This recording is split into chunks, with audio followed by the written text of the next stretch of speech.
Bismillahirrahmanirrahim. Unit 24 Regular and Irregular Verbs. माना कायदे वारा फेल ऐं बेकायदे वारा fail. Section A Regular Verbs. हाणे Section A में असां जेके उसूल ऐं कायदे सां ठहियल आहिनि उहे असां verbs हिते पढ़ंदासीं. The past simple tense and the past participle of regular verbs is ed. माना जेको past simple tense हूंदो आहे जंहिंखे तव्हां सेकेंड फॉर्म चवंदा आहियो ऐं पास्ट पार्टिसिपल जंहिंखे तव्हां थर्ड फॉर्म चवंदा आहियो उहा ईडी जो उन में इज़ाफ़ो कयो वेंदो आहे, ख़तमु न थींदो आहे बल्कि उन में इज़ाफ़ो कयो वञे त पोइ उहो छा चइबो उनखे रेगुलर वर्ब चइबो.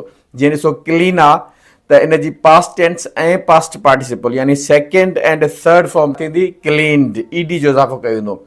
लिव त लिव्ड, इन में ई मौजूदु आहे, सिर्फ़ु डी जो इज़ाफ़ो कयो वेंदो. पास्ट टेंस ऐं पास्ट पार्टिसिपल लिव्ड थींदो. जीअं पेंट आहे त इन जो थींदो पेंटेड. घणा वरी चवंदा आहिनि पेंटेड, पेंटेड इहा ओल्ड तव्हां पढ़ाईंदा हो, इहा इंग्लिश न आहे, इहा तव्हांजी पंहिंजी ठहियल आहे, इन करे इन जो असुल में उचार थींदो पेंटेड. ठीकु आहे न. टी ते ख़तमु थींदी आहे त पोइ उन मां ईडी लॻे त इड जो उचार निकिरंदो आहे पेंटेड. हाणे स्टडी स्टडीड.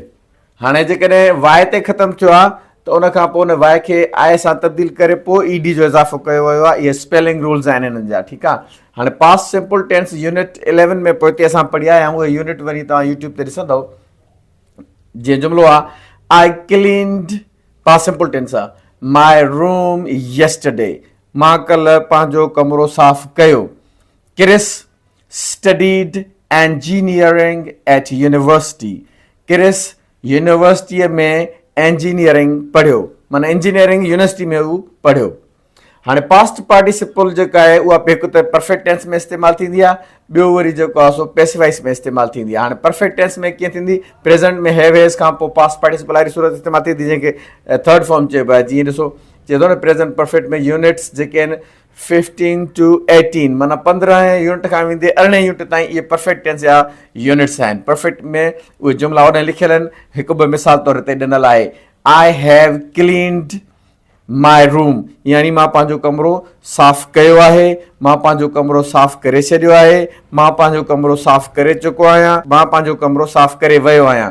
अहिड़ी क़िस्म जूं 4 मानाऊं हिन जूं तक़रीबन थींदियूं. एक्स्ट्रा थियनि त तव्हां करे सघो था. Tina has lived in London for 10 years. Tina 10 सालनि खां वठी लंडन में रहे थी या रहंदी आहे. इहो प्रेज़ेंट सिंपल टेंस आहे, परफेक्ट में कयो वियो आहे. सिंस ऐं फोर लॻाइण खां पोइ परफेक्ट टेंस थींदो आहे. जेकॾहिं असां हिन जो 10 years कढंदासीं त पोइ थी पवंदो टीना लिव्स इन लंडन, माना टीना लंडन में रहंदी आहे या रहे थी. असली माना इहा अथसि, पर परफेक्ट छो थियो आहे, माना 10 साल पोइ हिते गुज़री चुका आहिनि, अञा रहे थी पई, अञा रहंदी आहे. इन करे इहो प्रेज़ेंट परफेक्ट सिंपल टेंस आहे. इहो 18 यूनिट में पोइ हिते जेको आहे तव्हां वञी यूट्यूब ते ॾिसिजो. जिते असां वटि हिते बेस हलंदी आहे त इहो टेंस असां वटि पाकिस्तान में तक़रीबन न पढ़ायो वेंदो आहे. उन ते बि एतिराज़ कुझु माण्हू कंदा त केरु न पढ़ाईंदो आहे, छा न कंदो आहे. उहो तव्हां उन 18 यूनिट में हिन में मां रिकॉर्डिंग कई आहे, तव्हां उन ते बेस थियल आहे, उन ते तमामु घणी, उते वञी तव्हां पढ़ंदो. बी यानी इज़ आर या इज़ आर इहो प्रेज़ेंट टेंस अथसि. एम बि इस्तेमालु थी सघे थी. वर ऐं वाज़ इहो पास्ट टेंस में इस्तेमालु थींदो बी जे में. ऐं हेज़ या हेव लॻाइण खां पोइ वरी बीन इस्तेमालु थींदी जेका to be verb ji past participle आहे. एटसेट्रा वग़ैरह वग़ैरह ॿियूं बि घणियूं सूरतूं पोइ वरी पास्ट पार्टिसिपल वारी सूरत इस्तेमालु कई वेंदी त छा ठहंदो, पैसिव वॉइस ठहंदो. इन करे यूनिट्स उन जा आहिनि 21 ऐं 22. हाणे these rooms are cleaned every day, यानी ही कमरा जेके आहिनि इहे रोज़ साफ़ कया वेंदा आहिनि, रोज़ साफ़ कबा आहिनि या रोज़ साफ़ थींदा आहिनि. हाणे my car has been repaired, मुंहिंजी कार जी मरमत थी वई आहे, मुंहिंजी कार जी मरमत कई वई आहे. अहिड़ी तरह सां हिन जो जेके ॿियूं माना निकिरनि था उहे तव्हां करे सघो था. हीअ आहे प्रेज़ेंट सिंपल टेंस जो जुमिलो, हीअ आहे प्रेज़ेंट परफेक्ट टेंस जो जुमिलो. सेक्शन बी में ॾिसंदासीं इरेगुलर वर्ब्स, माना बेक़ाइदे फेल, जंहिंजो को क़ाइदो ऐं उसूल ऐं कानून कोन्हे, बसि तव्हांखे थोरा यादि करण में 200-250 वर्ड हूंदा आहिनि. जीअं ॾिसो द पास्ट सिंपल यानी second form, past simple tense जी माना पास्ट इंडेफिनिट टेंस, उनजी सेकेंड फॉर्म जेका आहे एंड द पास्ट पार्टिसिपल, ऐं थर्ड फॉर्म जेका आहे फेल जी third form of the verb जेका आहे of irregular verbs do not end in ED. चए थो त ईडी ते ख़तमु न थींदी आहे. ईअं न आहे, ईडी ते ख़तमु थींदी आहे. जंहिंखे मां तव्हांखे अॻु में मिसाल ॾेई आहियां. असल में इहा ॻाल्हि आहे त हुन में ईडी जो इज़ाफ़ो न कयो वेंदो आहे, ठीकु आहे न। बल्कि जीअं ॾिसो लीड आहे उनजी पास्ट टेंस वारी सूरत थींदी लेड, ऐं पास्ट पार्टिसिपल वारी बि सूरत थींदी लेड, LED। जीअं ॾिसो ईडी ते ख़तमु थिए थी न उहा, जीअं फिली आहे त फ्लेड ऐं फ्लेड, यानी पास्ट टेंस में फ्लेड ऐं पास्ट पार्टिसिपल बि फ्लेड थींदी। सो कानून इहो आहे हिन जो त जेका इरेगुलर वर्ब्स हूंदा आहिनि उन जी जेका पास्ट टेंस ऐं पास्ट पार्टिसिपल वारी सूरत आहे उन में ईडी जो इज़ाफ़ो न कयो वेंदो आहे, यानी उन जी जेका इन्फिनेटिव वारी सूरत आहे, base form of the verb आहे, उहा चेंज कई वेंदी आहे, पोइ उन खां पोइ उहा सूरत ठहंदी आहे। उहे थोरा हिन 300 वर्ड थींदा वधि में वधि। जीअं ॾिसो मेक, उन जी पास्ट टेंस थींदी मेड ऐं पास्ट पार्टिसिपल वारी सूरत थींदी मेड। ऐं जीअं ब्रेक आहे ॾिसंदव त उन जी पास्ट टेंस वारी सूरत थींदी ब्रोक ऐं पास्ट पार्टिसिपल वारी सूरत थींदी ब्रोकन। यानी ही जेके सूरतूं आहिनि इहा सेकेंड फॉर्म ऐं थर्ड फॉर्म हिते असां वटि पढ़ाईंदा आहिनि। कुझु वरी जेकॾहिं न सम्झंदा इन करे मां उहे ॻाल्हियूं बि हिते बयानु कयां थो।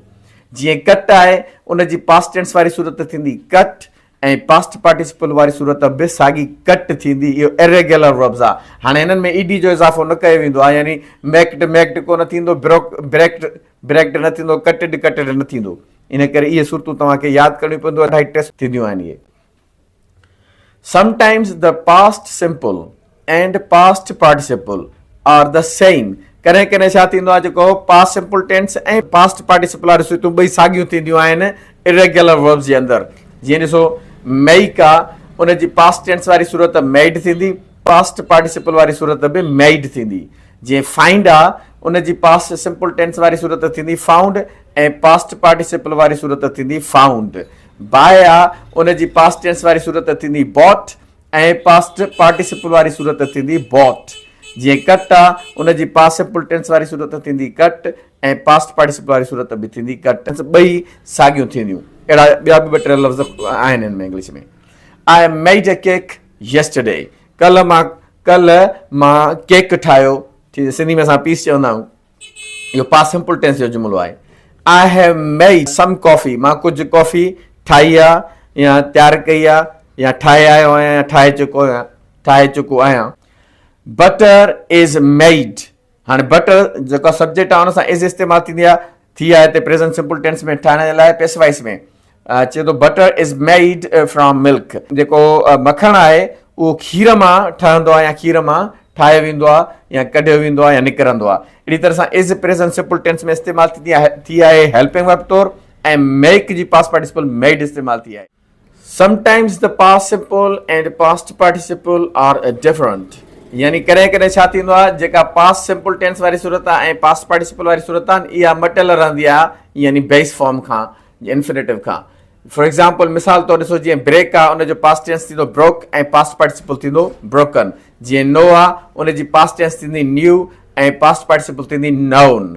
बिगिन उनजी पास्ट टेंस थींदी बिगैन ऐं पास्ट पार्टिसिपल थींदी बिगन।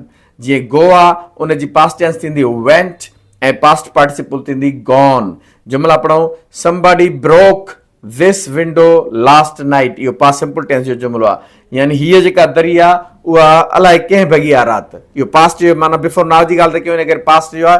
सिंधी में जेकॾहिं मां प्रेज़ेंट जी माना अड़ी कढां थो त हिन जो फ़र्क़ु नथो पए, छो असां ईअं ॻाल्हाईंदा आहियूं। हीअ दरी अलाए केरु बनी वियो आहे राति, या अलाए कंहिं भॻी राति, या अलाए कंहिं भॻी आहे राति। जेको आहे छो जो गुज़िरियल राति जी ॻाल्हि थो करे, इन करे गुज़िरियल टाइम इस्तेमालु थींदो। यानी इंग्लिश में त पास्ट थींदो ई थींदो, बाक़ी प्रेज़ेंट में तव्हां जेके बि जुमिला ॻाल्हायो उहे ॻाल्हाए सघो था। इन्हनि ते पाबंदी हणण जी का बि ज़रूरत कान्हे त भॻी आहे इहो प्रेज़ेंट परफेक्ट आहे, भॻी हुई पास्ट परफेक्ट आहे, ख़ाली भॻी इहो पास्ट सिंपल टेंस आहे। अहिड़े क़िस्म जे मानाउनि करण वारनि खां बि एहतियात कयो, उन्हनि खां भॼो परते थियो। इहे तव्हांखे छा चवां मां त इहे तव्हांखे सिंधीअ जी गुमराही नथा ॾियनि, अंग्रेज़ीअ जी गुमराही था ॾियनि तव्हांखे। somebody has broken this window, कंहिं न कंहिं हीअ दरी भनी छॾी आहे या भॻी आहे, यानी हिनमहिल भॻल आहे। हाणे नाव जी ॻाल्हि थो करे, यानी हाणे हिनमहिल बीठो आहे ॾिसे थो कान कंहिं न कंहिं इहा दरी भई आहे या भनी छॾी आहे, उहा दरी भॻल आहे, हुनजी रिज़ल्ट थो ॿुधाए। इन करे प्रेज़ेंट परफेक्ट टेंस आहे। पास्ट पार्टिसिपल वारी सूरत ब्रेक जी ब्रोकन इस्तेमालु थींदी आहे, इहो प्रेज़ेंट परफेक्ट टेंस आहे। This window was broken last night, हीअ दरी जेका इहा राति भॻी आहे कंहिं न कंहिं। हाणे गुज़िरियल टाइम आहे न, हिते पेसिव वॉइस में इस्तेमालु थींदो त हीअ दरी राति भॻी आहे या भनी वई आहे, या राति भनी वई या राति भॻी हुई, यानी पास्ट सिंपल टेंस जी ॻाल्हि थो करे। यानी हाणे खां माज़ी जी ॻाल्हि थो करे, जेका रातो की ॻाल्हि थो करे, इन करे इंग्लिश में पास्ट सिंपल टेंस इस्तेमालु थींदो, पेस वाइस में वाज़ इस्तेमालु थींदी आहे, उन खां पोइ पास्ट पार्टिसिपल सूरत ब्रोकन इस्तेमालु थी आहे। इन करे पास्ट पार्टिसिपल सां लॻण जे करे पेस वाइस थियो आहे, पर पास्ट सिंपल टेंस इहा यादि करे छॾिजो, ठीकु आहे न। इरेग्युलर वर्ब्स जे लाइ अपेंडिक्स 2 to 3 उहा तो हिते पढ़ंदासीं, जॾहिं उन ते ईंदासीं, उन जी सॼी लिस्ट लिखियल आहे हिते। स्पेलिंग रूल्स वग़ैरह जे लाइ उहा रेगुलर वर्ब्स जा कहिड़ा थींदा, उहे तव्हां अपेंडिक्स 5 में जेके स्पेलिंग रूल्स आहिनि उते अची उते हली करे उहे पढ़ंदासीं। महिरबानी तव्हांजी, लाइक शेयर ऐं सब्सक्राइब कंदा। अस्सलाम वालेकुम वरहमतुल्लाहि वबरकातुहू।